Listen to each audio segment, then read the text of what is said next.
Olá, eu sou Afonso Cabral, sou o criador da metodologia Scandal e sou também, leciono também módulos de empreendedorismo na Escola de Hotelaria e Turismo do Porto, onde abordamos vários temas. São 2 módulos sequenciais, um num semestre e o outro no outro.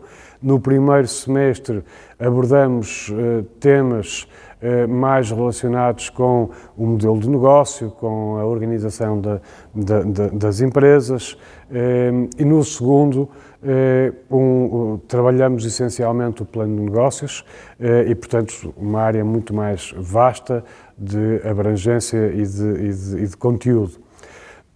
Hoje eu gostava de destacar um tema que é muito interessante e muito importante, que é o Journey Mapping, que nós lecionamos no primeiro semestre de empreendedorismo. E o Journey Mapping é uma ferramenta muitíssimo importante para nós conseguirmos aprender com os nossos clientes. Há 2 grandes formas de trabalhar o Journey Mapping. Um é uma espécie de jogo da glória, em que desenhamos um conjunto de etapas e de passos que o cliente dá na experiência que tem com o produto ou com o serviço que nós temos para vender. É para isso que serve essa ferramenta, é para nós conseguirmos avaliar qual é a experiência que o cliente tem em várias interações de contacto que tem connosco. Se formos um restaurante, por exemplo, o Journey Mapping pode começar, inclusive, no momento em que o cliente está do lado de fora do restaurante, ainda na rua, e olha para a fachada do restaurante, e isso, naturalmente, vai-lhe criar um conjunto de sensações. Podem ser sensações muito positivas, que o atrai a entrar, ou podem ser sensações muito negativas que o fazem pensar 2 vezes e, em alguns casos, até, eventualmente, infelizmente, dizer eu ali não vou entrar, que aquilo não me parece nada bem.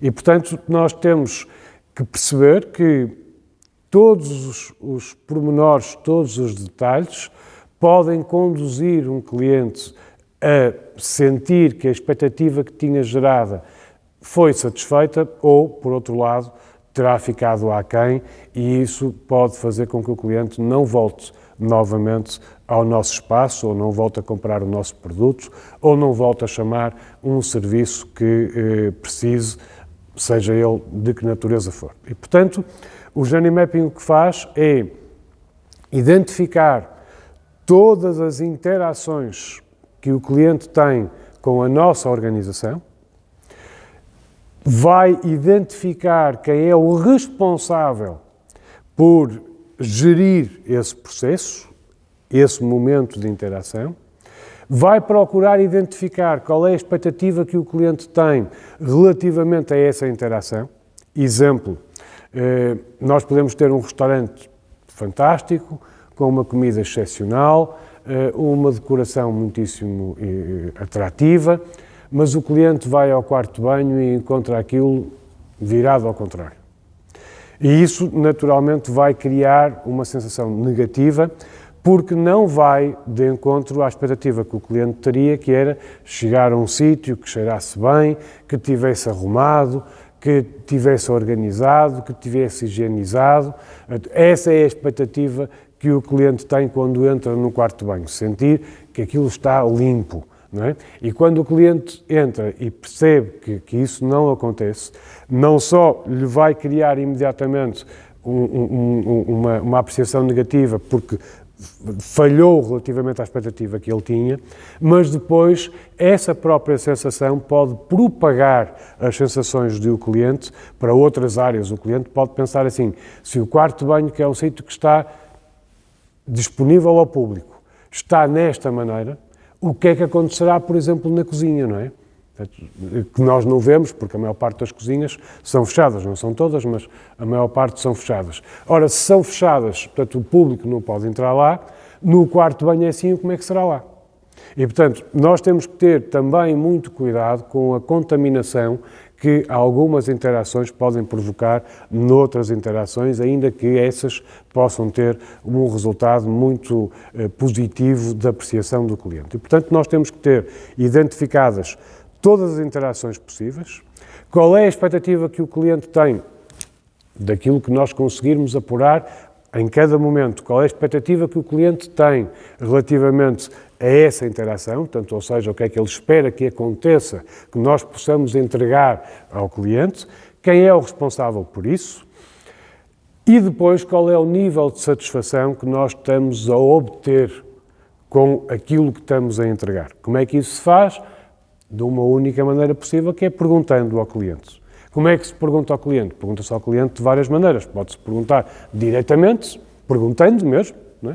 Há surveys, pode-se enviar e-mails, pode-se deixar ficar um formulário para o cliente preencher durante a refeição. Portanto, estou a falar no caso de um restaurante, noutros tipos de espaços igualmente, ou com ideias diferentes, mas o que é fundamental, pode-se ligar ao cliente e fazer perguntas. Repare-se que hoje em dia, por exemplo, os bancos, os concessionários automóveis, quando vamos fazer as revisões, ou através de SMS, ou através de telefone, há sempre uma tentativa, uma forma de conseguir obter a resposta do cliente. Isso é para quê? Isso é para alimentar o journey mapping. Isso é para perguntar, ou melhor, para responder, se a expectativa que o cliente tinha relativamente ao serviço que utilizou, se realmente foi cumprido ou se ficou aquém. E aí vamos classificar a experiência do cliente, de acordo com a resposta do cliente, num nível de 0 a 5, em que 0 não houve nada que tivesse sido feito que estivesse dentro da nossa expectativa. Nível 5 significa que tudo aquilo que era a expectativa do cliente foi entregue por nós. Quando estamos nesse nível 5, aquilo que o responsável por essa interação deve assegurar é que isso se mantenha assim. Portanto, não pode deixar que o serviço entregue ou o produto entregue se degrade relativamente à expectativa do cliente. E, portanto, tem que cuidar disso no dia-a-dia. Quando temos 4 para baixo, significa que alguma coisa já falhamos.